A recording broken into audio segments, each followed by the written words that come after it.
শুভং কুরুত্যম কল্যাণম আরোগ্যম ধন সম্পদা শত্রুর্বুদ্ধির্বিনাশায় দীপজ্যোতি নমস্তুতে। জয় গুরু। তো আজকে আমাদের আলোচ্য বিষয় হচ্ছে সমাস। সমাস সম্পর্কে আমরা সংক্ষিপ্ত আলোচনা করব। প্রথমেই দেখো এরকম একটা কোশ্চেন আসতে পারে যে সমাস শব্দের ব্যুৎপত্তিগত অর্থ কি, সমাস শব্দটা কিভাবে নিষ্পন্ন হয়েছে। এইখানে তিনটা জিনিস পাবো। সম হচ্ছে একটা উপসর্গ, সমপূর্বক অর্শ ধাতু। অর্শ ধাতু, অর্শ ধাতু কোন অর্শ ধাতু? অর্শ ধাতু দুটো আছে, এটা হচ্ছে দ্বিবাদী অর্শ ধাতু। দ্বিবাদী অর্শ ধাতু। এই অর্শ ধাতুর সাথে ঘইং প্রত্যয় যোগ করে সমাস শব্দটি নিষ্পন্ন হয়েছে। তাহলে সমাসের মধ্যে কি রয়েছে না, সমাস শব্দটির মধ্যে সম হচ্ছে একটা উপসর্গ,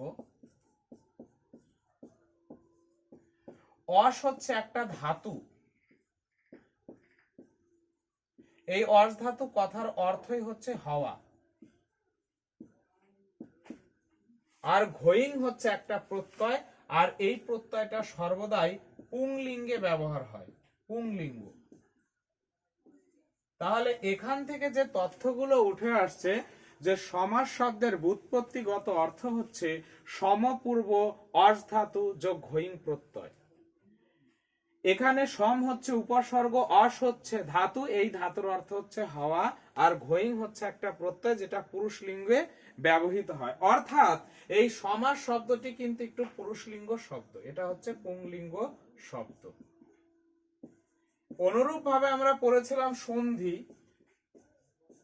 সন্ধির যে ব্যুৎপত্তি করেছিলাম, সমপূর্বক ধা ধাতু এবং তার সাথে ছিল কৃপ প্রত্যয়, আর এই কৃপ প্রত্যয়টিও কিন্তু পুরুষলিঙ্গে ব্যবহার হয়।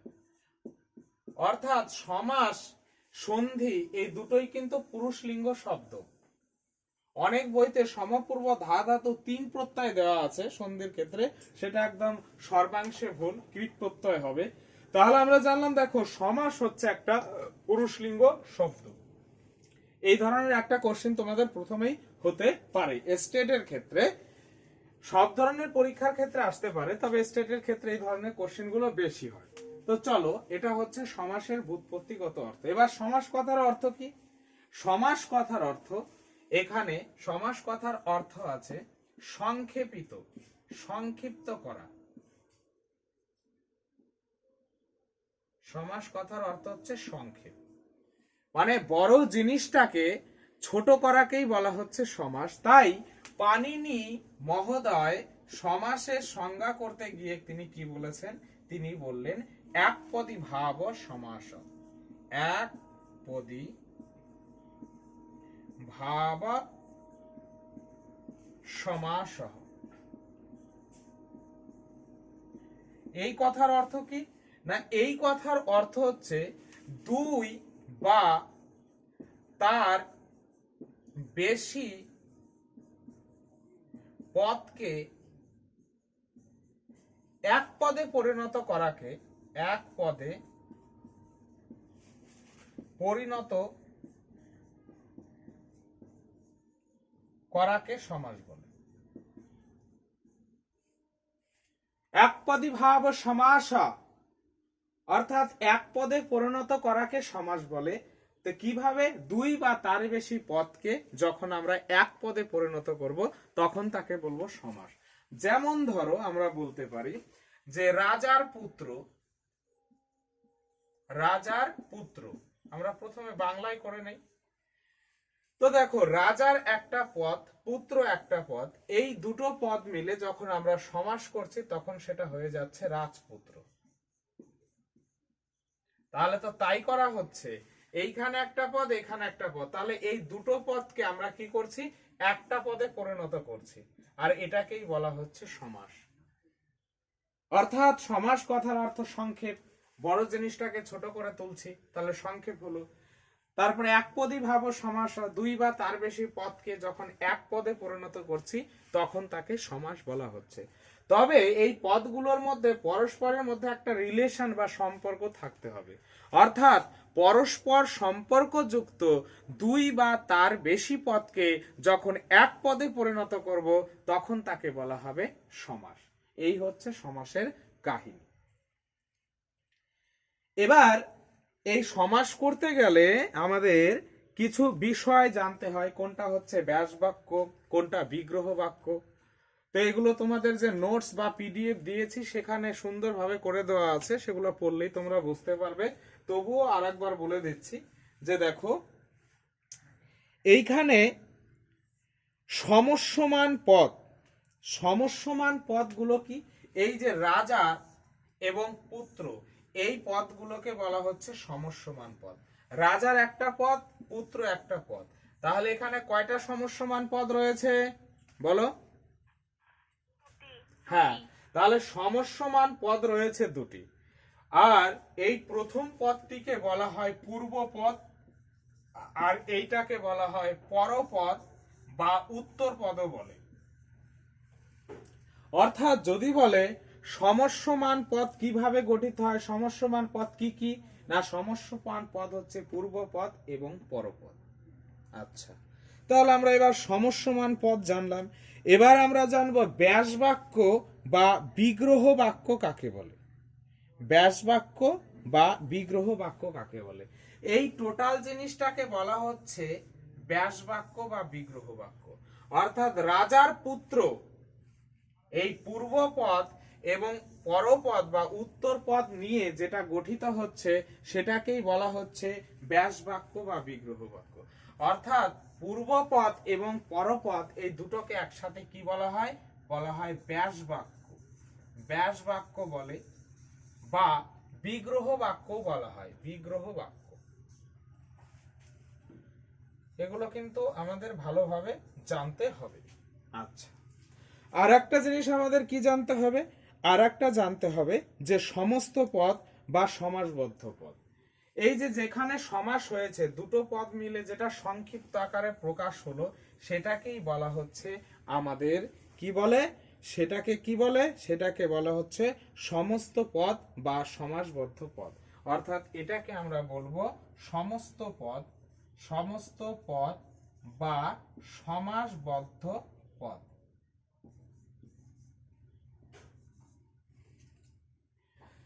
তাহলে এই গঠন প্রক্রিয়ার দিকে আবার আমরা তাকাই।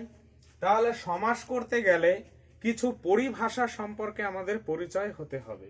সেগুলো কি? সেগুলো আমাদের প্রথমে জানতে হবে সমস্যমান পদ। সমস্যমান পদগুলো কোনগুলো? পূর্ব পদ, পরপদ, এগুলো হচ্ছে সমস্যমান পদ। রাজার পুত্র, এখানে দুটো সমস্যমান পদ রয়েছে। এবার সমস্যমান পদ নিয়ে যেটা গঠিত হয়, অর্থাৎ পূর্ব পদ এবং পরপদ নিয়ে যেটা গঠিত হয় তাকে বলা হয় ব্যাস বাক্য বা বিগ্রহ বাক্য। আর যেটা সমাসবদ্ধ পদ গঠিত হচ্ছে, যেটাতে সমাস হচ্ছে, সেটাকে আমরা বলছি সমাসবদ্ধ পদ বা সমস্ত পদ। তো সমাসের এই পরিভাষাগুলো আমাদের ক্লিয়ার হলো।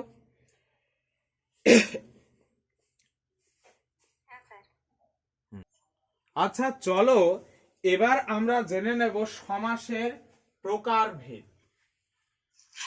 সমাসের প্রকারভেদ। আচ্ছা,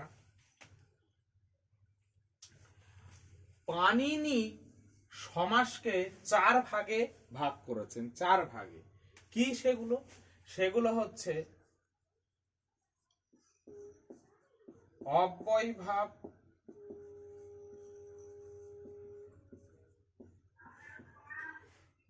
আচ্ছা, তৎপুরুষ,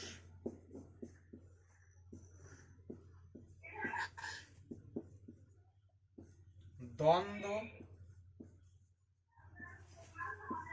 এবং বহুব্রীহি।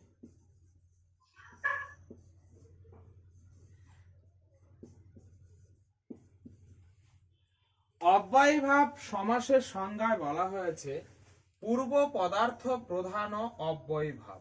পূর্ব পদার্থ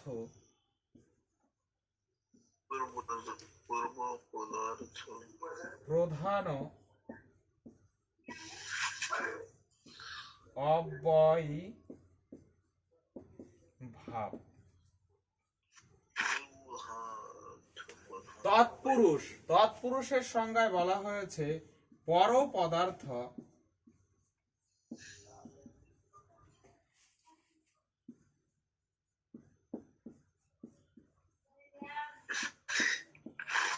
প্রধান তৎপুরুষ।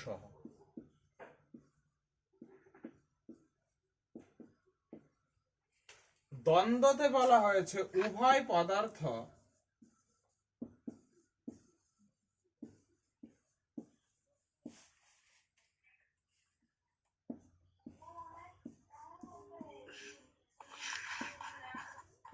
প্রধান দ্বন্দ্ব।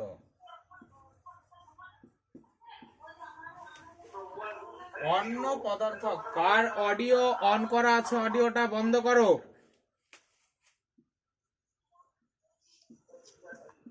অন্য পদার্থ প্রধান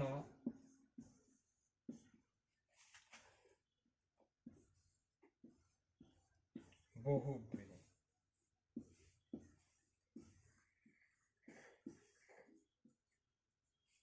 পরীক্ষার দৃষ্টিকোণ থেকে সমাসের এই লক্ষণগুলো খুবই ইম্পর্টেন্ট।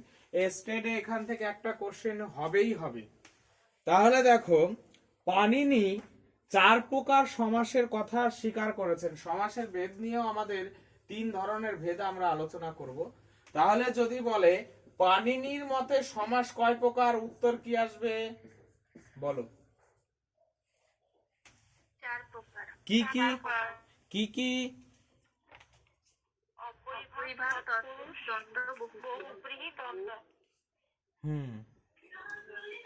তাহলে এবার অব্যয়ীভাব সমাস কাকে বলছে একটু ভালো করে আমরা মনে রাখবো। এগুলো পূর্ব পদার্থ প্রধান অব্যয়ীভাব, অর্থাৎ যে সমাসে পূর্ব পদের অর্থ প্রধান হয় তাকে বলে অব্যয়ীভাব সমাস। সেটা কিভাবে হয় সেটা আলোচনা করব।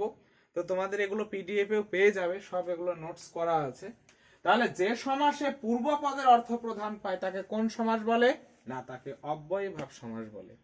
যে সমাসে পরপদের অর্থ প্রধান পায় তাকে কি বলে? তাকে তৎপুরুষ সমাস বলে। যে সমাসে উভয় পদের অর্থ প্রধান হয় তাকে দ্বন্দ্ব সমাস বলে। আর যে সমাসে কোনো পদের অর্থ প্রধান হয় না, অন্য একটা পদের অর্থ প্রধান হয়, তখন সেটাকে বলা হচ্ছে বহুব্রীহি সমাস। এই হচ্ছে সমাসের 4টা ভেদ। এবার পূর্ব পদের অর্থ কিভাবে প্রধান পাচ্ছে, পরপদের অর্থ কিভাবে প্রধান পাচ্ছে, সেগুলো আমরা উদাহরণ সহযোগে আলোচনা করে সমাসের বিভাগগুলো পড়ার সময় সেগুলো আমরা দেখব। তো এই সংজ্ঞাগুলো তোমাদের কিন্তু পুঙ্খানুপুঙ্খভাবে মনে রাখতে হবে। তাহলে যদি বলে অন্য পদের অর্থ প্রধান পায় কোন সমাসে, উত্তর কি হবে? বহুব্রীহি। পূর্ব পদের অর্থ প্রধান পায় কোন সমাসে? অব্যয়ীভাব। আচ্ছা, উভয় পদের অর্থ প্রধান হয় দ্বন্দ্ব সমাসে। আচ্ছা, এর সাথে তোমরা আরেকটা যেটা জিনিস জানবে, এটা পাণিনির মতে সমাস 4 প্রকার, কিন্তু যদি বলে সমাস কয় প্রকার পাণিনির উল্লেখ না থাকে তাহলে হয়ে যাবে সমাস হচ্ছে 5 প্রকার। 6 প্রকার। 5 প্রকার আমি বলছি, ওইটা পরে বলবো, কাহিনী আছে এখানে। 4 প্রকার। আর যদি এমনি বলা হয় সমাস কয় প্রকার, তাহলে সমাস কিন্তু 5 প্রকার। কেন? লক্ষণ অনুযায়ী আর একটা যোগ হচ্ছে, তার নাম হচ্ছে কেবল সমাস। কেবল সমাস। এই কেবল সমাসের সংজ্ঞায় বলা হয়েছে বিশেষ সংজ্ঞা বিনির্মুক্ত, বিশেষ, দেখো কালিনী, বিশেষ সংজ্ঞা বিনির্মুক্ত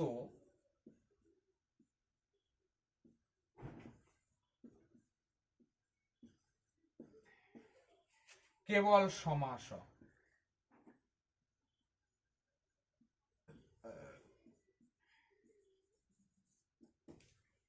তাহলে এইটা হচ্ছে কেবল সমাসের সংজ্ঞা। কেবল সমাসের সংজ্ঞায় কি বলা হচ্ছে? বলা হচ্ছে বিশেষ সংজ্ঞা বিনির্মুক্তঃ কেবল সমাসঃ। অর্থাৎ যে সমাসে এই পদের অর্থগত না ভেবে বিশেষ সংজ্ঞা হয় সেই সমাসকেই বলা হয় কেবল সমাস। বিশেষ সংজ্ঞা, কেবল সমাসের জন্য বিশেষ সংজ্ঞা আছে। তোমরা শুধু এই লক্ষণটা মনে অবশ্যই রাখবে যে কেবল সমাস কাকে বলে। বলছে বিশেষ সংজ্ঞা বিনির্মুক্তঃ কেবল সমাস। বিশেষ সংজ্ঞার দ্বারা, এক্সট্রা সংজ্ঞার দ্বারা, অন্য সংজ্ঞার দ্বারা যে সমাস হয় সেটাকে বলা হচ্ছে আমাদের কেবল সমাস। তো এগুলো সমাসের যে সাধারণ নিয়ম রয়েছে সেই সাধারণ নিয়ম অনুসারে এই সমাসটা হয় না। এই সমাসের একটা উদাহরণ শুধু মনে রাখবে, সেটা হচ্ছে কি, যেমন ভূতপূর্ব, ভূতপূর্ব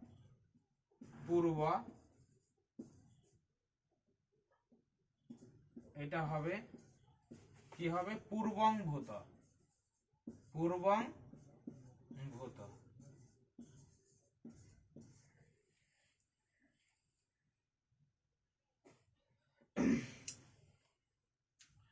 এই এবার যে কথাটা বলবো সেটা ভালোভাবে মনে রাখবে। তাহলে কি সমাস কয় প্রকার? যদি বলা হয় সমাস 5 প্রকার। 5 প্রকার সমাসের মধ্যে যদি বলে প্রথম প্রকার সমাসের নাম কি, প্রথম প্রকার সমাসই কিন্তু হচ্ছে কেবল সমাস।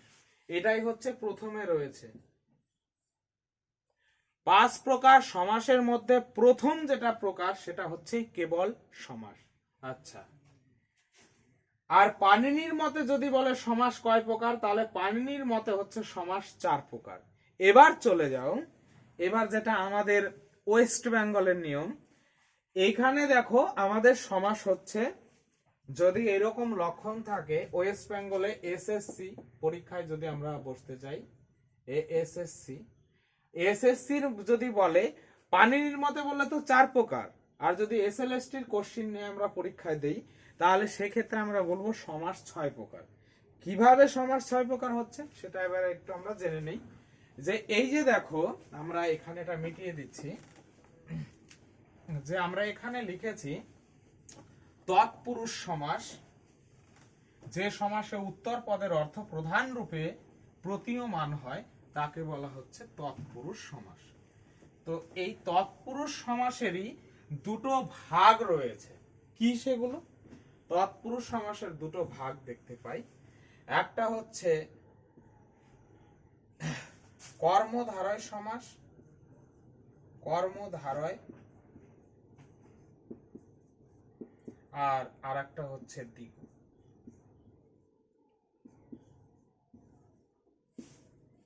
তো এইভাবে ভেদ করলে সমাস হচ্ছে আমাদের 6 প্রকার হয়। দেখো আগে 4 প্রকার ছিল, পাণিনির মতে 4 প্রকার, তার সাথে তৎপুরুষ থেকে আবার দুটো সমাস হচ্ছে, একটা হচ্ছে কর্মধারয় সমাস আর একটা হচ্ছে দ্বিগু সমাস। তো এইভাবে হচ্ছে সমাস 6 প্রকার, যেটা আমরা এইভাবে বলি যে মনে রাখার জন্য, যে প্রাচীন আগেকার দিনে মায়েরা অনেক সময় পুকুরের ঘাটে স্নান করতে গিয়ে একে অপরের সাথে গল্প করত। তো এক মা বলছে যে আমার ছেলেটা খুবই পাজি, কোনো কথা শোনে না। তো সে আঞ্চলিক ভাষায় বলছে অত বদ কদি কি কই, অত বদ, আমার ছেলেটা খুব বদ, অত বদ কদি কি কই, কি কই। তো এই কথাটা মনে রাখলেই আমরা 6 প্রকার সমাসের নাম জানতে পারবো। অ কথার অর্থ হচ্ছে অব্যয়ীভাব সমাস, ত কথার অর্থ হচ্ছে তৎপুরুষ সমাস, ব কথার অর্থ হচ্ছে বহুব্রীহি সমাস, দ কথার অর্থ হচ্ছে দ্বন্দ্ব সমাস, ক কথার অর্থ হচ্ছে কর্মধারয় সমাস, আর দ্বি কথার অর্থ হচ্ছে দ্বিগু সমাস। তো এইভাবে হচ্ছে সমাস আমাদের 6 প্রকার। অর্থাৎ তোমার সবগুলোই মনে রাখতে হবে, 4 প্রকারও মনে রাখতে হবে, 5 প্রকারও মনে রাখতে হবে, 6 প্রকারও মনে রাখতে হবে। পাণিনির মতে সমাস 4 প্রকার। সাধারণভাবে যদি অন্য স্টেটের পরীক্ষা আমরা দিতে যাই ওয়েস্ট বেঙ্গল বাদে, তাহলে সমাস হচ্ছে 5 প্রকার। মধ্যেও 4 প্রকার হবে। কে? হ্যাঁ, কে কি বললে বলো তো? দুজনেই বলেছেন 4 প্রকার। কে? হ্যাঁ, বিষয়। ও আচ্ছা, 4 প্রকার ভট্টজি দীক্ষিত, আরো অনেকেই বলেছে। তো এবার চলো, এটা পানির মতে 4 প্রকার। যদি অন্য স্টেটে পরীক্ষা দিতে যাই, সেখানে কেবল সমাস যুক্ত হয়ে সমাস হচ্ছে 5 প্রকার। আর আমাদের এসএসসি বোর্ডে যদি প্রশ্ন হয়, তাহলে সমাস হচ্ছে 6 প্রকার। কারণ তৎপুরুষ সমাসের দুটো ভাগ, একটা হচ্ছে কর্মধারায় আর একটা হচ্ছে দ্বিগু। আচ্ছা, এবার তোমরা বলো তৎপুরুষ সমাস কয় প্রকার? 2 প্রকার। কি কি? কর্মধারয় দিক। এবার যদি বলে দ্বিগু সমাসে কোন পদের অর্থ প্রধান হয়, কি বলবে? হ্যাঁ, তৎপুরুষ সমাসে যা হবে দ্বিগু কর্মধারায়ও তাই হবে। কারণ দ্বিগু কর্মধারায় সমাস তৎপুরুষ সমাস থেকেই এসেছে। অর্থাৎ আমাদের তৎপুরুষ সমাস, কর্মধারায় সমাস এবং দ্বিগু সমাস, এই সমাসগুলোর উত্তর পদের অর্থ প্রধান হবে।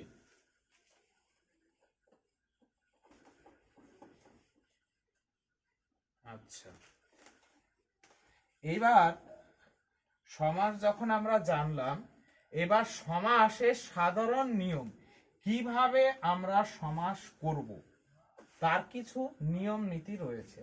কয়েকটা নিয়ম ভালোভাবে আমরা মনে রাখবো। সমাসের নিয়ম,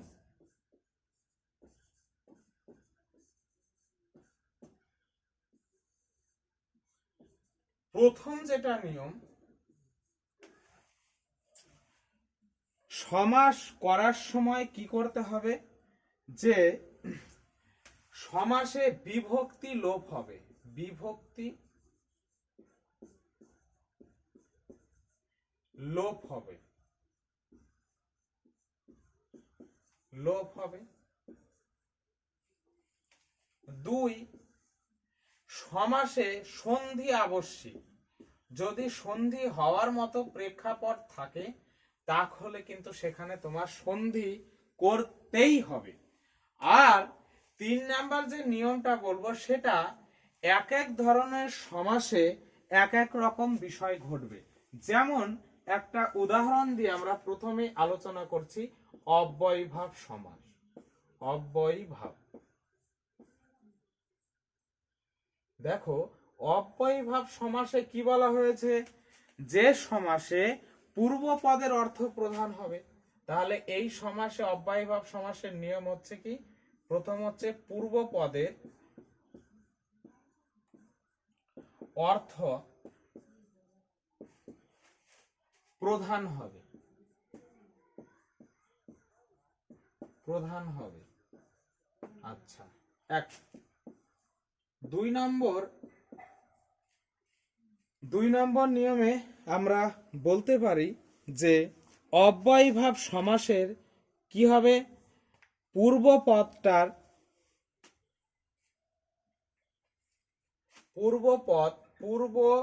পদ সাধারণত সব সময় না, সাধারণত কি হবে, সেখানে ষষ্ঠীর একবচন হবে, ষষ্ঠীর একবচন হবে। 3 নম্বর নিয়ম আমরা বলতে পারি যে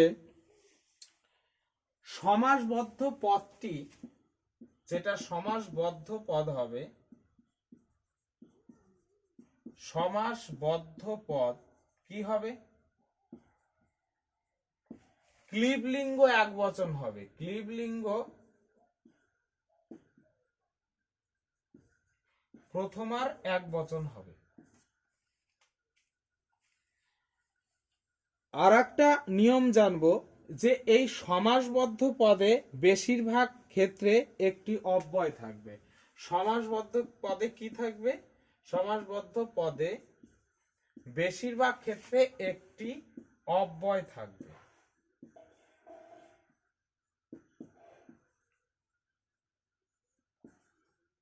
এবার আমরা উদাহরণ নিয়ে বিষয়টা জলের মতো পরিষ্কার করি।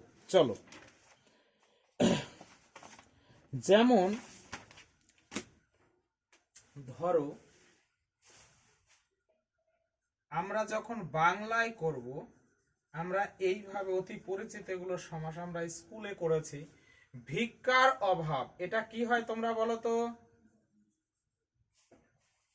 দুর্ভিক্ষ। দুর্ভিক্ষ, এটা বাংলায় হচ্ছে তাই তো, দুর্ভিক্ষ। এবার চলো, বাংলা সংস্কৃত একই সিস্টেম।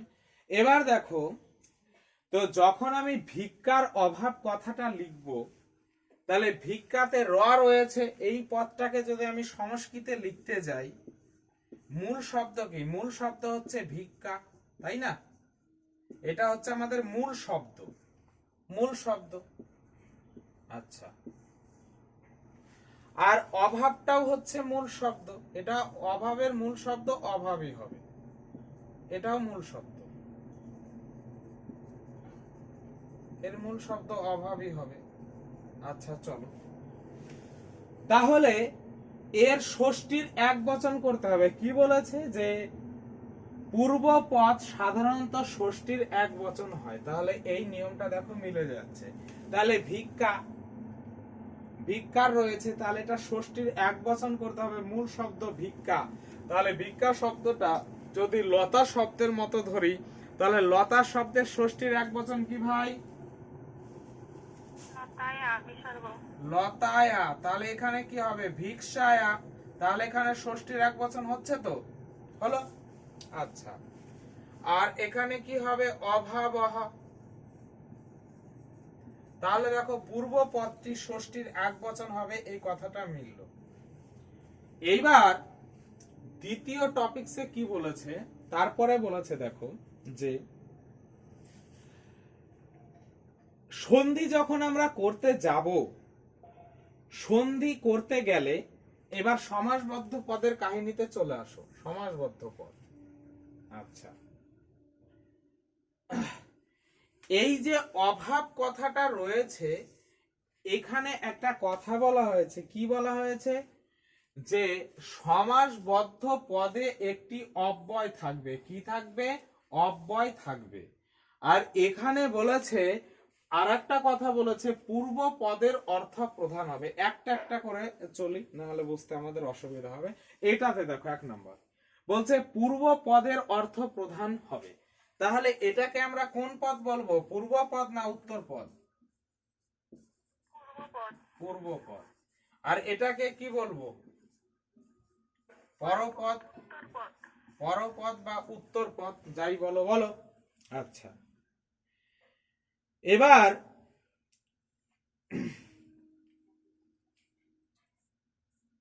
আমাদের বলা হলো পূর্ব পদের অর্থ প্রধান হবে, মানে এই যে মূল শব্দ যে ভিক্ষা, এই ভিক্ষার অর্থটাই প্রধান হয়ে দাঁড়াবে, কারণ এই সমাসে বলেছে পূর্ব পদের অর্থ প্রধান হবে।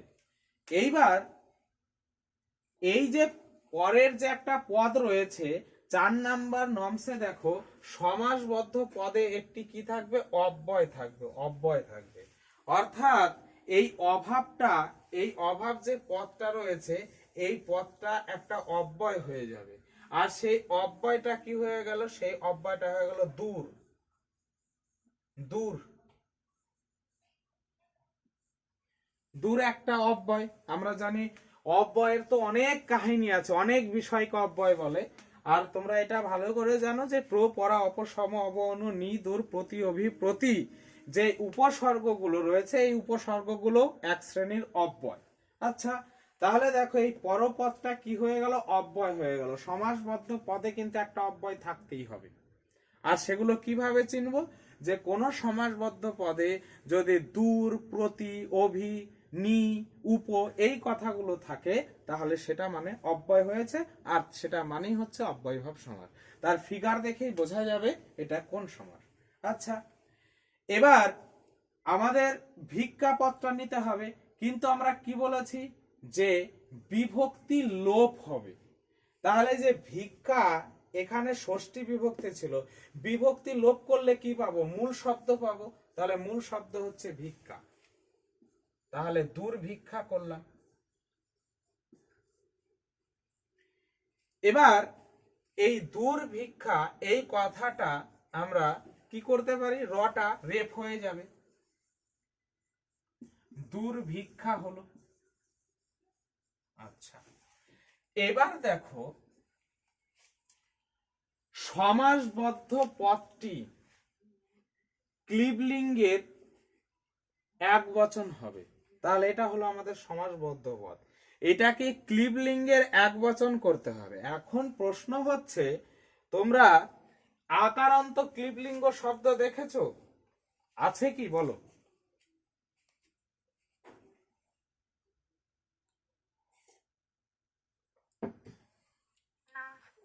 হ্যাঁ, আকারান্ত ক্লিবলিঙ্গ শব্দ হয় না। যখন আকারান্ত ক্লিবলিঙ্গ শব্দ না হবে তখন সেই আকারটাকে বাদ দিতে হবে। তাহলে আমাদের এই ক্ষেত্রে কি দাঁড়ালো? এই ক্ষেত্রে দাঁড়ালো দুর্ভিক্ষ, কারণ আকারান্ত ক্লিবলিঙ্গ শব্দ নেই। তাহলে দুর্ভিক্ষ অকারান্ত করে দিলাম। এবার অকারান্ত ক্লিবলিঙ্গ শব্দ আছে, তাই না? অকারান্ত ক্লিবলিঙ্গ শব্দ কোনটা? সেটা হচ্ছে ফল। এটা হচ্ছে অকারান্ত ক্লিবলিঙ্গ শব্দ। এবার এই শব্দটার কি করতে হবে? ক্লিবলিঙ্গের প্রথম আর একবচন করতে হবে। তাহলে ফল শব্দের প্রথম আর একবচন হচ্ছে ফলম, তাহলে দুর্ভিক্ষ পদের প্রথম আর একবচন হবে দুর্ভিক্ষম। তাহলে এইভাবে আমাদের এই অব্যয়ভাব সমাস নিষ্পন্ন হলো। এবার তোমরা একটু রিমাইন্ড করো, দেখো এখানে কাণ্ড কীর্তিগুলো কি ঘটলো। এবার কাণ্ড কীর্তি দেখো, প্রত্যেকটা এক একটা করে জিনিস আমি জলের মতো বুঝিয়ে দেব। আর এই পাঠগুলো যদি বুঝতে পারো তাহলেই সমাস বুঝতে পারবে, নচেত সমাস কিন্তু চারটে খানি কথা নয়, এখানে অনেক কিছু বিষয় রয়েছে। আমরা যত গভীরে যাব তত কিছু বুঝতে পারবো, কিন্তু এই কথাগুলো পুঙ্খানুপুঙ্খভাবে আমাদেরকে বুঝতে হবে। মানে আমি মুখস্থ করলাম, পরীক্ষা সেরকম হবে না। সমাসের বিভিন্ন ঘুরিয়ে পেঁচিয়ে আমাদের প্রশ্ন হবে। তো প্রথমে এই নিয়মগুলো দেখো। প্রথম নিয়ম বলেছিলাম বিভক্তি লোপ হবে। বিভক্তি কি লোপ হয়েছে? অবশ্যই হয়েছে। দেখো এখানে এটা হচ্ছে সমাসবদ্ধ পদের কাহিনী। সমাসবদ্ধ পদ, সমাসবদ্ধ পদে কি কি ঘটবে? বিভক্তি লোপ হবে, হয়েছে। দেখো এখানে ভিক্ষায়া ষষ্ঠী বিভক্তি ছিল, এইখানে কিন্তু শুধু ভিক্ষা পদটা নেওয়া হয়েছে, মানে মূল শব্দটা নেওয়া হয়েছে, তাহলে বিভক্তির লোপ হচ্ছে। সন্ধি, সন্ধি অবশ্যই করতে হবে সমাসে। দেখো এখানে ছিল দূর আর ছিল ভিক্ষা, এবার সন্ধির ফলে এই রটা কি হয়ে গেল? রেফ হয়ে গেল, বঞ্জন সন্ধি করা হয়েছে এখানে, দূর যোগ ভিক্ষা, দুর্ভিক্ষা। তাহলে সন্ধিও কিন্তু সমাসে হয়েছে। আর সমাসের প্রত্যেকটা সমাসের নির্দিষ্ট কিছু নিয়ম আছে। প্রথম হচ্ছে কি? প্রথম নিয়মটা হচ্ছে এইভাবে আমরা মনে রাখতে পারি যে অব্যয়ভাব সমাস সবসময় ক্লিবলিঙ্গ হবে, ক্লিবলিঙ্গ। তো দেখো এখানে দুর্ভিক্ষাটাকে আমরা ক্লিবলিঙ্গ করেছি, দুর্ভিক্ষম করেছি। আর ক্লিবলিঙ্গের নিয়ম, যদি না থাকে আকারান্ত ক্লিবলিঙ্গ নেই, তাই সেটাকে আমরা অকারান্ত করে নিলাম, তাই দুর্ভিক্ষম হলো। আচ্ছা, পূর্ব পদে সাধারণত ষষ্ঠীর একবচন হবে, ভিক্ষায়া ষষ্ঠীর একবচন হয়েছে। আচ্ছা, সমাসবদ্ধ পদের প্রথমে, সমাসবদ্ধ পদের প্রথমে লিখলে ভালো হতো, প্রথমে একটি কি থাকবে? একটি অব্যয় থাকবে। আর এই অব্যয়টা কোথা থেকে নিচ্ছি? এই দেখো উত্তর পদ থেকে কিন্তু নিচ্ছি। এই যে অভাব, এই অভাবটা কোন অর্থে নিচ্ছি? এই অভাবটাকে অব্যয়ে পরিণত করে এটাকে বলা হচ্ছে দূর, এই উপসর্গ।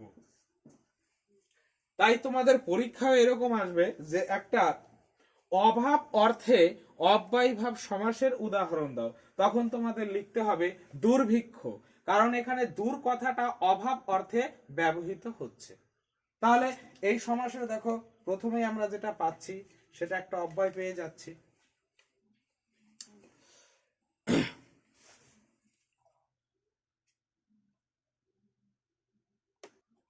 আচ্ছা, তো এই দেখো সমস্ত ফরম্যাট, সমস্ত নিয়মগুলো কিন্তু এইভাবে প্রয়োগ হয়েছে। এবার এই বিষয়ে তোমাদের যদি কোনো কোশ্চিন থাকে, বুঝতে অসুবিধা থাকে, সেটা বলতে পারো। আর যদি বুঝতে পারো তাহলে আমি পরের স্টেপে চলে যাচ্ছি।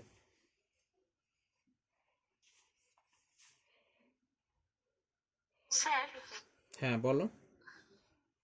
হ্যাঁ স্যার, বলছি যে এইখানে আপনি এই প্রত্যেকটা স্টেপের জন্য একটা করে নিয়ম বললেন। হুম আচ্ছা, এই অভাব শব্দটাকে অভাব অর্থে দূর কথাটা ব্যবহার করলাম। হুম আর কোথাও কোথাও দেখতে পাবো আমরা নির, এই ধরনের আরো অনেক অনেক ব্যবহার অনেক করা আছে। অভাবের। এই উপসর্গের উপসর্গের কাজই তো এরকম, এক একটা জায়গায় এক এক রকম অর্থ প্রকাশ করবে। ঠিক আছে, সেটা অভাব অর্থে দূরও ব্যবহার হবে, আবার অন্য কিছু ব্যবহার হবে। আবার দূর অর্থে শুধু অভাব বোঝায় না, বৃদ্ধি অর্থেও ব্যবহার হয়, এগুলো আমরা পাবো। স্যার, এটাই বলছি যে অভাব অর্থে নির্দিষ্ট কিছু আছে কি, মানে এইগুলো অভাব অর্থে ব্যবহার হতে পারে এরকম? হ্যাঁ, সেটা আমি সামান্য একটু তোমাদের বোঝাতে পারি বা সেটা দিতে পারি। আচ্ছা ঠিক আছে, সেটা আমি লিখে দিচ্ছি। হ্যাঁ, এটা মিটিয়ে নেই তাহলে। আমি তাহলে তোমার তোমরা এই চারটা মনে রাখবে, তাহলে আশা করি অব্যয়ভাব সমাসের আর সমস্যা হবে না। দেখো, সমীপ্য অর্থে যেটা হচ্ছে, সেটা হচ্ছে কোনটা হবে, কোনটা অব্যয় হবে, সেটা হবে হচ্ছে উপ। সমীপ্য অর্থে কি হবে, সমীপ্য অর্থে হবে উপ। যেমন যদি বলে কৃষ্ণস্য সমীপম, তাহলে তুমি কি করবে, ধরো কৃষ্ণস্য সমীপম, সমীপম, তাহলে আমরা জানবো যে সমীপ অর্থে সমীপমের জায়গায় কি হবে, উপ হবে। এই দেখো সমীপ অর্থে কি হয়, উপ হয়, তাহলে এখানে তুমি করতে পারো উপ। আচ্ছা, আর কৃষ্ণস্য মূল শব্দ কি হবে, মূল শব্দ হচ্ছে কৃষ্ণ, তাহলে এবার এটাকে তুমি ক্লিবলিঙ্গ করে দাও, তাহলে ফলম উপকৃষ্ণ, বাস হলো।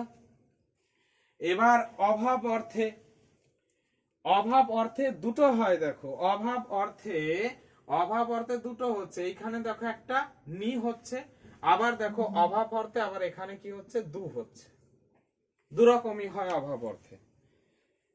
তো সেই রকম আমরা নি দিয়ে যদি একটা করি, যেমন যদি বলি মক্ষিকানাম অভাব, মক্ষিকানাম, মক্ষিকানাম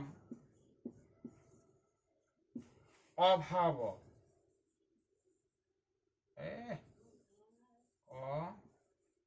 অভাব, তাহলে কি হবে বলো তো, অভাব অর্থে যদি নি করো, তাহলে আর এদিকে ছিল মক্ষিকা, তাহলে নির্মক্ষিকা। এবার আকারান্ত ক্লিবলিঙ্গ শব্দ হয় না, অকারান্ত করতে হবে, তাহলে নির্মক্ষিকা থেকে হবে নির্মক্ষিক, ক্লিবলিঙ্গ করলে হবে নির্মক্ষিকম,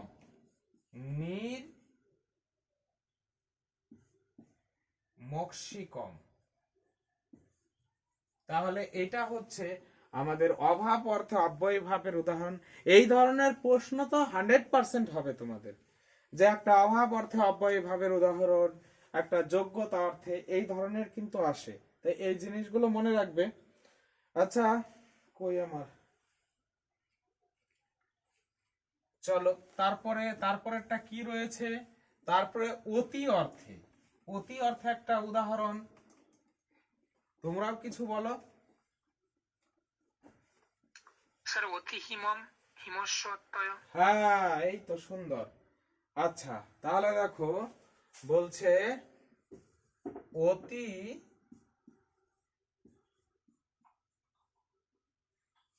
না, উল্টা হয়ে গেল তো, হিমস্ব অত্যয়, হিমস্ব, হিমস্ব অত্যয়, ধ্বংস অর্থ, অত্যয় মানে ধ্বংস।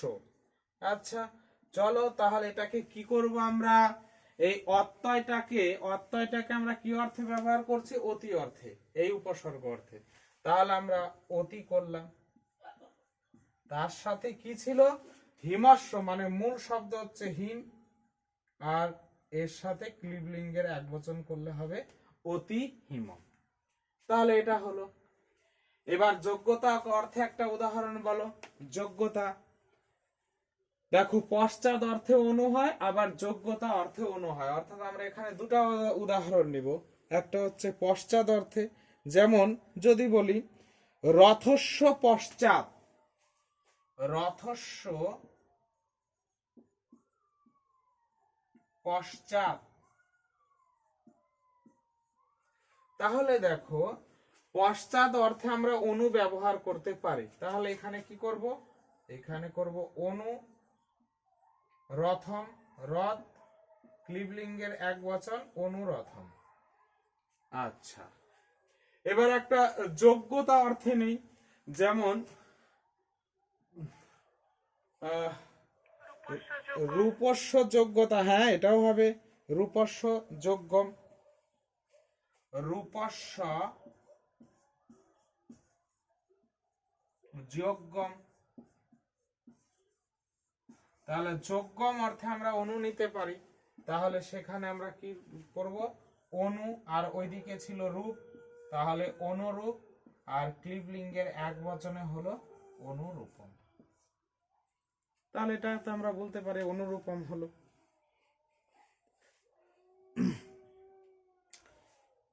তারপরে বলো উদাহরণগুলো তোমরা, তাহলে আমার একটু সুবিধা হয়।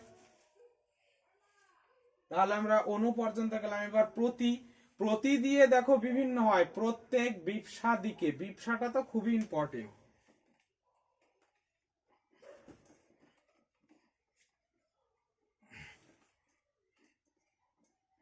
বিপসা দিয়ে আমরা শুরু করব।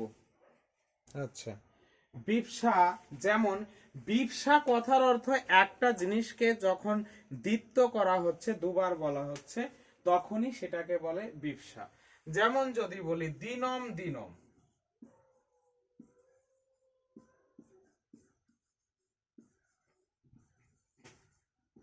আচ্ছা, তাহলে এইটাকে বলা হচ্ছে বিপসা, একটা শব্দ যখন দুইবার ব্যবহার করা হচ্ছে। তাহলে বিপসা অর্থে কি ব্যবহার হয়, প্রতি ব্যবহার হয়। তাহলে তুমি প্রতি ব্যবহার করো, প্রতি অব্যয়, এর সাথে দিন, ক্লিবলিঙ্গের একবচন মানে দিনম, প্রতিদিনম। সেই রকম তোমার যদি বলা হয় বৎসরম, বৎসরম, তাহলে কি হবে, প্রতি বৎসর। মাসম, মাসম,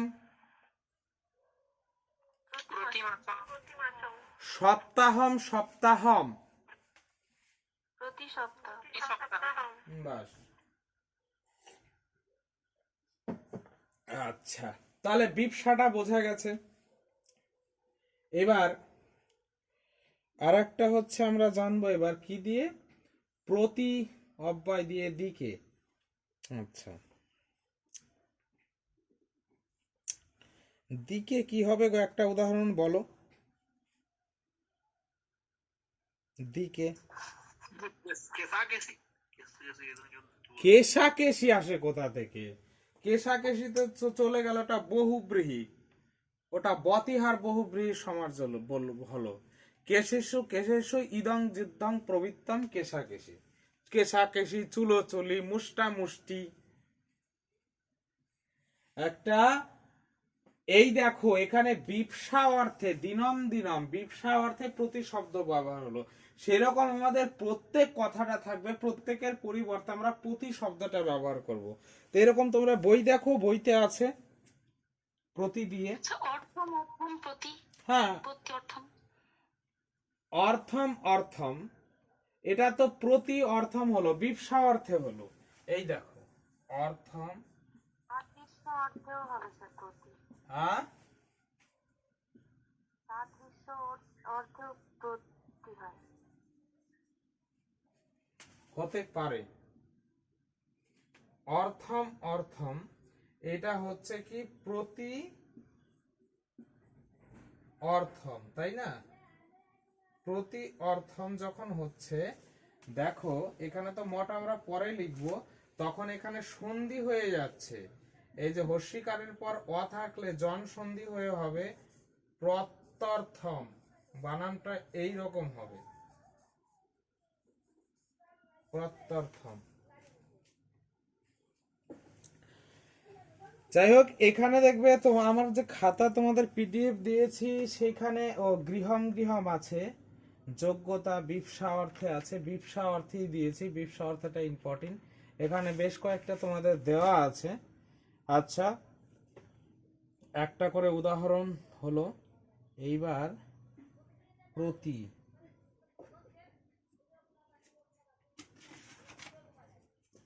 চলো অন্যটার দিকে চলে যাই, একটা নিয়ে বসে থাকলে হবে না।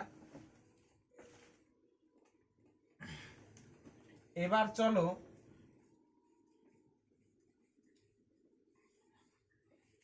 অধি, এটা খুবই ইম্পর্টেন্ট, এটা পরীক্ষায় দেওয়াও হয়। অধি এই অব্যয়টা বিভক্তি অর্থে ব্যবহার হচ্ছে, বিভক্তি অর্থে। যদি বলে বিভক্তি অর্থে অব্যয় ভাবের উদাহরণ দিন, তখন সেখানে এটা কাজে লাগবে। আর কোন বিভক্তি অর্থে ব্যবহার হয়?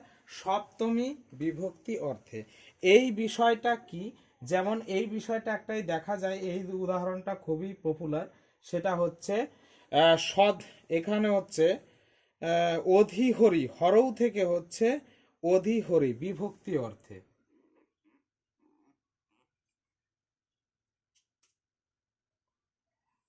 হরৌ, হরৌ, এইখানে এই উদাহরণটা ভালোভাবে মনে রাখবে এবং এখানে কিছু কথা মনে রাখতে হবে। হরৌ এইটা হয়ে যাচ্ছে অধিহরি, অধিহরি। আচ্ছা, প্রথমেই তোমাদের একটা প্রশ্ন, বলো তো এখানে কোনটা সমাসবদ্ধ পদ, কোনটা? এইটা না এইটা? এখানে কোনটা ব্যাস বাক্য আর কোনটা সমাসবদ্ধ পদ, বলো? হরওটা হলো সমাসবদ্ধ পদ আর অধিহরিটা না, এটা কিন্তু ঠিক, অধিহরিটা সমাসবদ্ধ এটা কিন্তু পদ। ঠিক উল্টো, এটা আর ঠিকই। হরওটা হচ্ছে ব্যাপক। এইটা হচ্ছে আমাদের ব্যাস বাক্য, ব্যাস বাক্য। আর এটা কিন্তু হচ্ছে সমাসবদ্ধ পদ, সমাসবদ্ধ পদ। এখানে কেসটা ঠিক আলাদা হয়ে যাচ্ছে, এখানে ব্যাস বাক্যর থেকে সমাসবদ্ধ পদটাই শর্ট হয়ে যাচ্ছে। আর এটা আমরা কেন বুঝতে পারলাম এটা সমাসবদ্ধ পদ? কারণ দেখো, অব্যয়ভাব সমাসে সব সময় সমাসবদ্ধ পদে কিন্তু তোমার উপসর্গ এই অব্যয় থাকবে। বিগ্রহ বাক্যে কিন্তু কখনোই আমরা অব্যয় পাইনি। সেটা অব্যয়টা কোথায় থাকছে না, সেটা সমাসবদ্ধ পদের প্রথমে। তাহলে অধিহরি হচ্ছে সমাসবদ্ধ পদ, আর হরৌ হচ্ছে ব্যাস বাক্য। আর এই রকম হরৌ কথাটা হরি শব্দের সপ্তমীর এক বচন হচ্ছে হরৌ, হরি শব্দের সপ্তমীর এক বচন। আর সপ্তমী বিভক্তি অর্থে কি ব্যবহার হয়? সেখানে অধি ব্যবহার হয়। তাহলে এটা সপ্তমী বিভক্তি, তাই অধি কথাটা ব্যবহার হয়েছে। আর হরৌ এর মূল শব্দ হচ্ছে হরি, তাই পরে হরি লেখা হয়েছে, অধি হরি। আর এই অধি হরি শব্দটাকে ক্লিবলিঙ্গ করলে এটা কোন শব্দের মতো? হস্যিকারান্ত বারিণী শব্দের মতো। আর ক্লিবলিঙ্গ করলে হস্যিকারান্ত ক্লিবলিঙ্গ শব্দের প্রথম আর এক বচনে এখানে এরকম হয়, বিসর্গ কিন্তু থাকে না। অধি হরি, বারিণী শব্দটা দেখে নেবে, বাড়ি শব্দ, বাড়ি, এটা হচ্ছে ক্লিবলিঙ্গের হস্যিকারান্ত ক্লিবলিঙ্গ শব্দ। তো এইটা হচ্ছে গৃহে আর অধিক্রিয়মটাও কি এক? কি? হ্যাঁ বলো। গৃহে আর অধিগৃহ, গৃহে, হ্যাঁ এবার দেখো একই হবে বিষয়টা। এখন যদি এটা করি গৃহে, দেখো আর একটা উদাহরণ, খুব ভালো কথা বলেছো, গৃহে। আচ্ছা, এটা কোন সময়? দেখো, গৃহেটা গৃহ শব্দের সপ্তমীর এক বচন, গৃহ শব্দের সপ্তমীর এক বচন হচ্ছে গৃহে। আর যখনই সপ্তমী বিভক্তি বোঝাবে তখন আমরা অধি এই উপসর্গ, এই অব্যয়টা অ্যাড করব। তাহলে অধি উপসর্গটা অ্যাড করলাম। এবার গৃহ শব্দের মূল শব্দ কি? গৃহে, মূল শব্দটা কি? মূল শব্দটা হচ্ছে গৃহ, তাহলে করো গৃহ। এবার এটা ক্লিবলিঙ্গ শব্দ করতে হবে, যেহেতু এটা অব্যয়ীভাব সমাস, তাহলে অকারান্ত ক্লিবলিঙ্গ শব্দ ফল শব্দের মতো ফলম, তাহলে এটা হলো অধিগৃহ।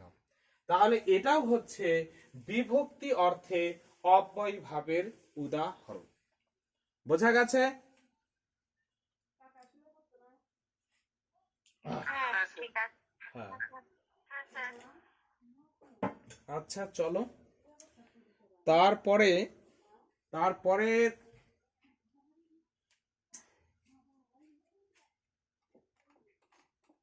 উদাহরণ দেখি। তারপরে কি আছে দেখো। তারপরে বলছে যেমন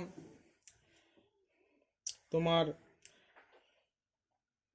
সু দিয়ে আছে, সু দিয়ে একটা উদাহরণ বলো সমৃদ্ধি অর্থে, যেমন মদ্রানাং সমৃদ্ধি, মদ্রানাং মদ্রানাং সমৃদ্ধি, সমৃদ্ধি, মদ্রানাং সমৃদ্ধি, এখানে বিসর্গত হবে। আচ্ছা, তাহলে দেখো সমৃদ্ধি অর্থে কি হয়? সু হয়। তাহলে সমৃদ্ধির পরিবর্তে এখানে আমরা কি লিখলাম? সু লিখলাম। মদ্রানাং এর মূল শব্দ হচ্ছে মদ্র, আর এটাকে ক্লিবলিঙ্গ করলে একটা ম লাগিয়ে দাও, তাহলে সুমদ্রম, মদ্রানাং সমৃদ্ধি। তাহলে এটা হচ্ছে অব্যয়ীভাব সমাস। কোন অর্থে? সমৃদ্ধি অর্থে।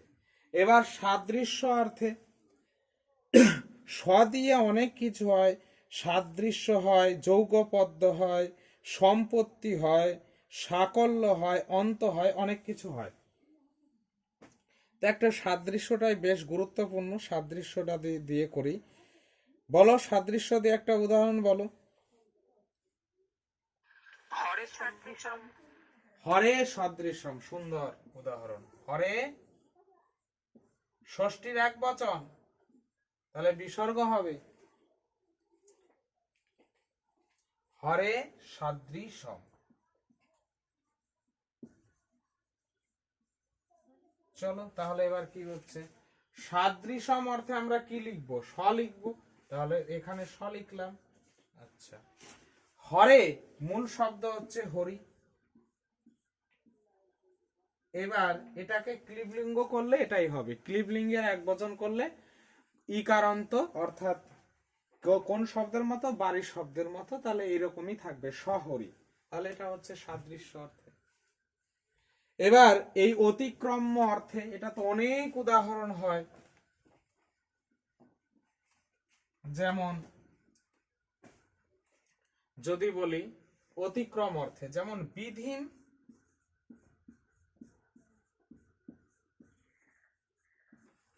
অনতিক্রম্য,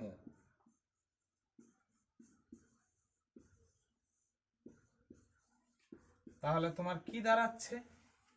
অনতিক্রম, অতিক্রম অর্থ বোঝালে হবে যথা, তাহলে যথা করে দিলে। বিধিমের মূল শব্দ হচ্ছে বিধি। এবার ক্লিবলিঙ্গ করতে গেলে ও যথা, ক্লিবলিঙ্গ তো হয়েই গেল, ই কারণ তো ক্লিবলিঙ্গ শব্দ, তাহলে বিধিম অনতিক্রম্য যথা বিধি। এবার যদি বলা হয় তাহলে শক্তিম অনতিক্রম্য কি হবে? যথাশক্তি। বুদ্ধিম অনতিক্রম্য যথা বুদ্ধি। জ্ঞানম অনতিক্রম্য যথা জ্ঞানম। অর্থম অনতিক্রম্য যথার্থম। তাহলে এইভাবে হয়ে যাবে সব। আচ্ছা চলো, তো এবার চলো আ দিয়ে দুটো খুবই গুরুত্বপূর্ণ, একটা হচ্ছে পর্যন্ত আর একটা হচ্ছে মর্যাদা। আ সমুদ্রম, সমুদ্র পর্যন্তম। যেমন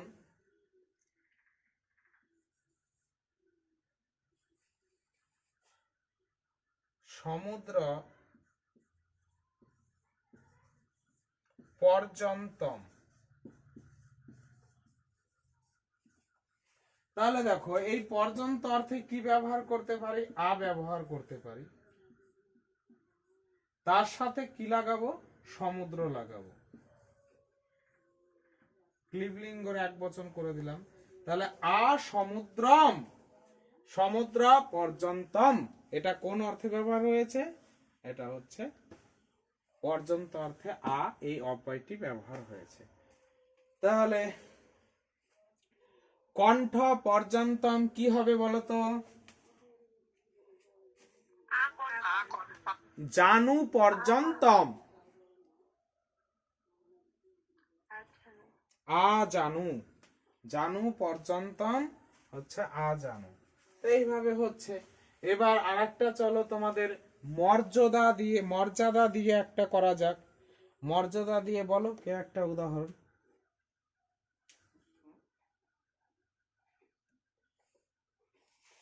মর্যাদা।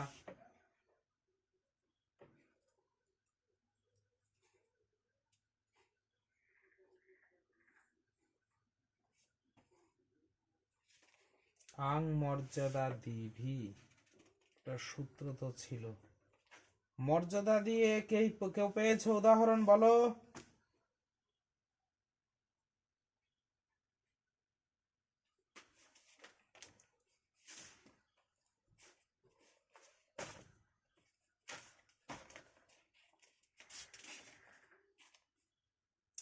আং মর্যাদা দিভি বিদ্যা একটা সূত্র ছিল। আচ্ছা ধরো মুক্তি পর্যন্তম, না এটা তো পর্যন্ত। আচ্ছা মুক্তি,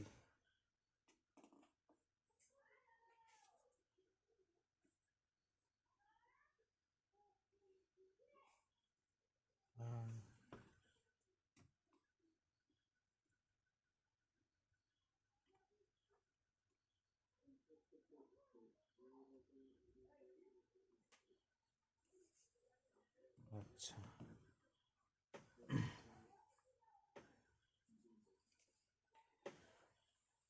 আচ্ছা এটা চলো আর একটা করি। এটা করি সম দিয়ে একটা করা যাক। সমীপ্য অর্থে, সমীপ্য অর্থে অব্যয়ী ভাবের বলো। যেমন সমীপ অর্থে কৃষ্ণস্য সমীপম উপকৃষ্ণম। সমীপ্য অর্থে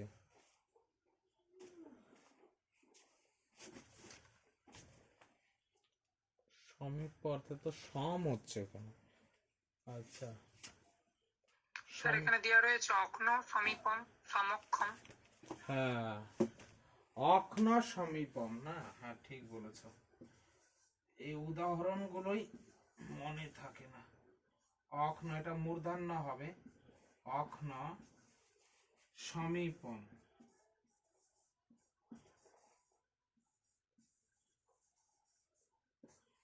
আচ্ছা তাহলে সমীপ অর্থে একটা উপসর্গ হচ্ছে, আবার সমীপ অর্থে সম হয়। এটা সমের উদাহরণ। তাহলে এটা আমরা করলাম সম। আচ্ছা তারপরে ওইদিকে আছে কি অক্সি শব্দ, সমক্ষম, অক্ষ একসাথে করে দেই তাহলে সম সমক্ষম।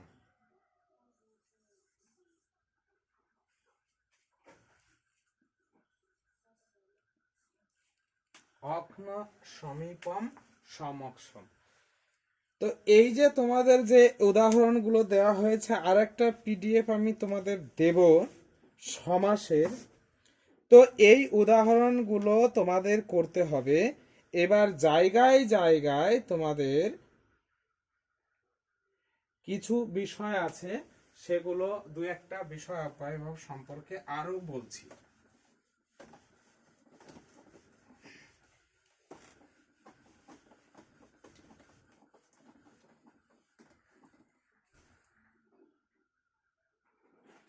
তোমরা পরীক্ষা দিতে কে যাচ্ছ স্টেট দিতে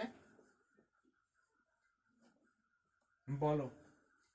বছরে দুটো করে পরীক্ষা দিতে পারবে স্টেট কোয়ালিফাই হলে।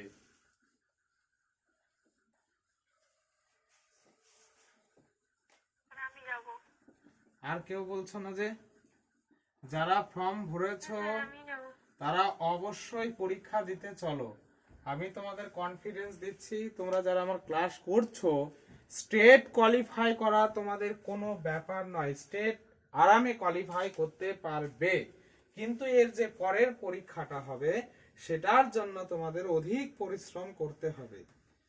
স্টেট কোয়ালিফাইয়ের ক্ষেত্রে তোমাদের সাহিত্যের ইতিহাস সম্পর্কে একটা পুঙ্খানুপুঙ্খ ধারণা হয়ে গেছে। সেখানে আমি যথেষ্ট সহজ কঠিন সব ধরনের কোশ্চিন দিয়েছি এবং সাহিত্যের ইতিহাসে যত ধরনের তথ্য দেওয়া সম্ভব, যে তথ্যগুলো দেওয়া আছে কোনো বইতে, দু চারটে বইতে ওইরকম তথ্য পাবে না। সমস্ত বই থেকে ঘেটে ঘেটে আমি নোটগুলো করে দিয়েছি, আর সেক্ষেত্রে তোমাদের বিষয়বস্তু ব্যাপক অর্জন হয়েছে। আর সাহিত্যের ইতিহাস থেকেই ম্যাক্সিমাম কোশ্চেন হয়। আর তাছাড়া আগে যারা ক্লাস করেছো তাদের সন্ধি তো সব হয়ে গেছে, কিন্তু সমস্যা হচ্ছে যারা একেবারেই নতুন তাদের পক্ষে একটু সমস্যা। কেন? কারণ হচ্ছে এত শর্ট টাইমে এই 2 মাসের মধ্যে এই 15টা ইউনিটের সিলেবাস শেষ করা এটা সম্ভবপর নয়। তবুও সেটা এভাবে করা হচ্ছে। যেমন সমাসের তোমাদের সমস্ত মোটামুটি সবকিছুই দিয়ে দেওয়া হয়েছে, কিন্তু দেখো এক অব্যয়ী ভাব সমাস করাতে গিয়েই আমাদের কত টাইম চলে যাচ্ছে। আর এই মিনিমাম জিনিসগুলো না জানলেও তো আবার হয় না। তবে ওই বিষয়গুলোই বেশি পরীক্ষা আসবে, সমাস কয় প্রকার, সমাসের ব্যুৎপত্তি ইত্যাদি। এবার চলো, যেমন যদি বলি নদ্যা সমীপম, নদ্যা সমীপম,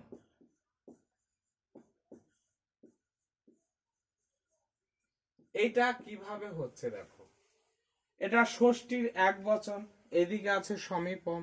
সমীপম অর্থে কি অব্যয় ব্যবহার করি? সমীপম অর্থে উপ অব্যয় ব্যবহার করি। আচ্ছা, এবার সমাসের নিয়ম, মূল শব্দ ব্যবহার হবে। নদ্যা, এটা ষষ্ঠীর এক বচন রয়েছে, তাহলে এখানে মূল শব্দ ছিল নদী। এইবার যখনই এইটা হচ্ছে আমাদের সমাসের নিয়ম, সমাস করার পর, সমাসবদ্ধ করার পর প্রয়োজন অনুসারে তাতে বিভক্তি যোগ করতে হবে। আমরা জানি অব্যয় ভাব সমাসে কি হয়, ক্লিবলিঙ্গের এক বচন হয়, ক্লিবলিঙ্গ। তাহলে ক্লিবলিঙ্গ প্রথমার এক বচন করব এই পদটা। তাহলে দীর্ঘিকারান্ত কোনো ক্লিবলিঙ্গ শব্দ আছে কি বলো?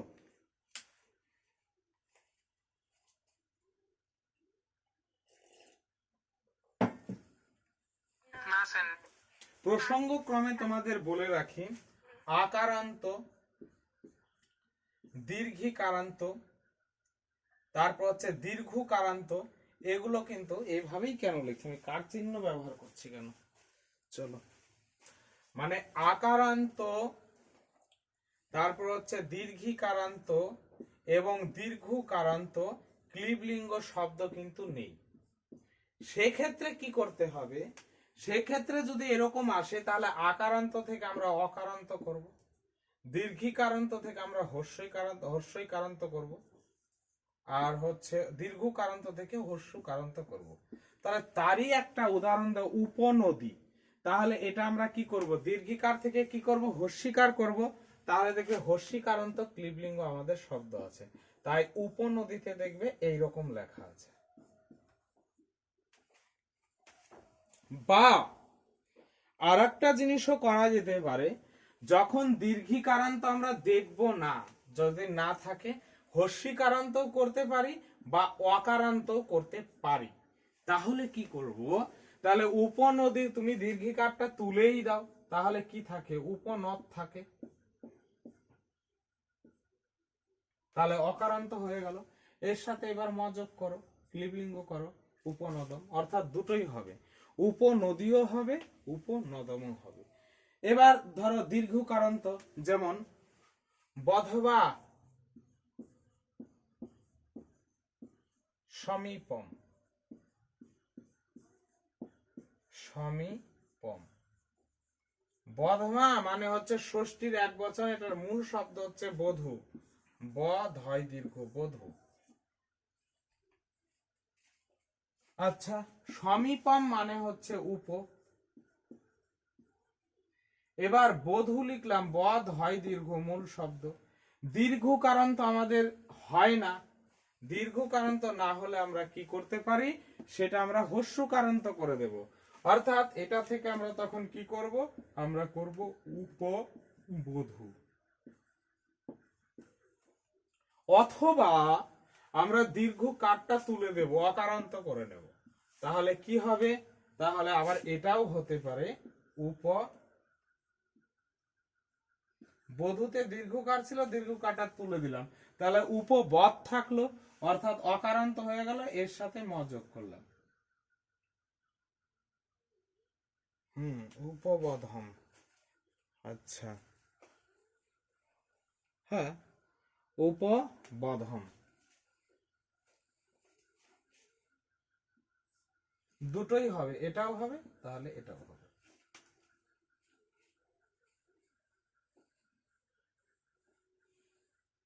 এই হচ্ছে কাহিনী।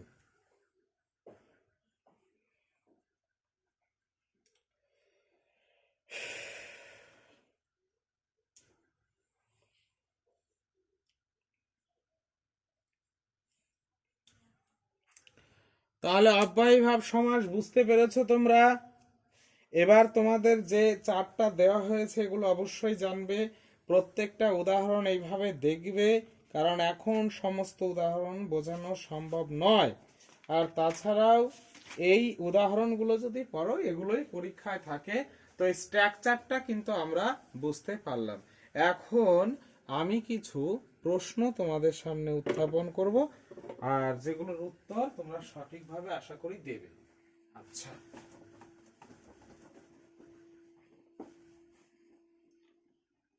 বলতো সমাস কথার অর্থ কি?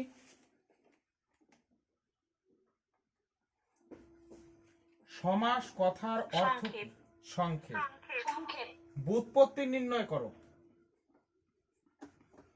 সমাস শব্দটির ব্যুৎপত্তি। আচ্ছা, সমাস শব্দটা কোন লিঙ্গবাচক?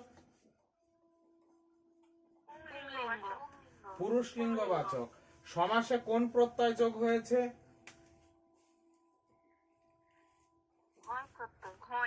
ঘইং। ঘইং প্রত্যয় পুরুষ লিঙ্গেই যুক্ত হয়, তাই সমাস পুরুষ লিঙ্গ শব্দ, সন্ধিটাও পুরুষ লিঙ্গ শব্দ, সেখানে কি প্রত্যয় যোগ হয়েছে। সমাস করতে গেলে কয়টা পদের প্রয়োজন অন্তত পক্ষে? কম পক্ষে কয়টা পদের প্রয়োজন? দুইটি পদের প্রয়োজন। আচ্ছা, সমাস সম্পর্কে পাণিনি কি বলেছেন?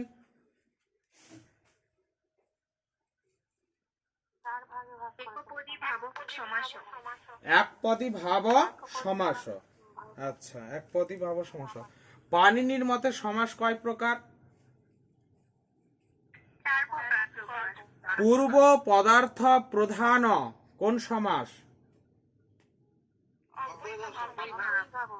উভয় পদার্থ প্রধান কোন সমাস? অন্য পদার্থ প্রধান কোন সমাস?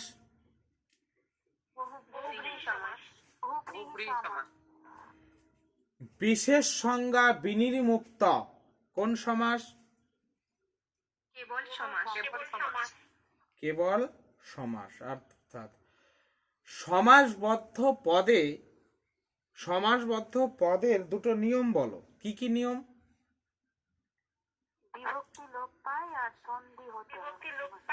সন্ধি হতে হবে। আচ্ছা, পূর্বপদ আর পরপদ এই দুটো মিলিয়ে কি বলে? ব্যাস বাক্য বা বিগ্রহ বাক্য। আচ্ছা, আর সমস্ত পদ, সমস্ত পদের অপর নাম কি? সমাসবদ্ধ পদ। আচ্ছা, সমাসবদ্ধ পদ। অব্যয়ীভাব সমাসে সমাসবদ্ধ পদে কোন লিঙ্গ হয়?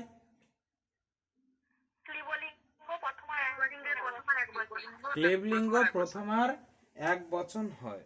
আচ্ছা, যদি বলে যোগ্যতা অর্থে একটি অব্যয়ীভাব সমাসের উদাহরণ দাও, কি বলবে? রূপসযোগ্যম অনুরূপম। অনুরূপম। আচ্ছা, অনতিক্রম অর্থে একটা উদাহরণ দাও। যথাশক্তি। যথাশক্তি, শক্তি অনতিক্রম। শক্তিম অনতিক্রম্য যথা শক্তি। আচ্ছা, অব্যয়ীভাব সমাস করতে গিয়ে সমাসবদ্ধ পদে যদি আকারান্ত আমরা শব্দ পাই, আকারান্ত শব্দ আসে, সেক্ষেত্রে আমরা কিভাবে ক্লিবলিঙ্গ করব?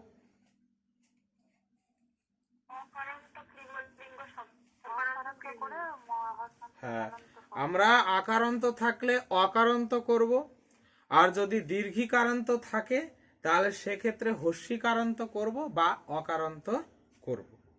তো এই ছিল আমাদের সমাস সম্পর্কে সংক্ষিপ্ত ধারণা এবং তার সাথে অব্যয়ীভাব সমাস। তোমরা অব্যয়ীভাব সমাসের উদাহরণগুলো এভাবে দেখে নেবে। আর অব্যয়ীভাব সমাসের আরেকটা সাধারণ বিষয় ছিল, সেটা হচ্ছে পূর্বপদ সাধারণত ষষ্ঠীর এক বচন হয়, সব ক্ষেত্রে না, কিছু কিছু সূত্রের দ্বারা আছে সেখানে পঞ্চমীয় হয়, কোথাও কোথাও আবার দ্বিতীয় হয়, তবে ম্যাক্সিমাম ক্ষেত্রে 95% জায়গায় ষষ্ঠীর এক বচন হবে। তো এই সমাসের তোমরা পিডিএফটা বের করে নেবে, পিডিএফটা খুবই কার্যকরী হবে, এই উদাহরণগুলো তোমরা দেখবে। তো আজকে অব্যয়ীভাব সমাস এখানেই কমপ্লিট হলো। এরপরে দেখি দ্বন্দ্ব সমাস বা আরো কর্মধারয় সমাস, তৎপুরুষ সমাস নিয়ে আমরা আলোচনা করব। আচ্ছা, তাহলে ক্লাস এখানেই শেষ করছি। सर्वे भवन्तु सुखिनः, सर्वे सन्तु निरामया, सर्वे भद्राणि पश्यन्तु, मा कश्चित् दुःखो भाग् भवेत्। जय गुरु।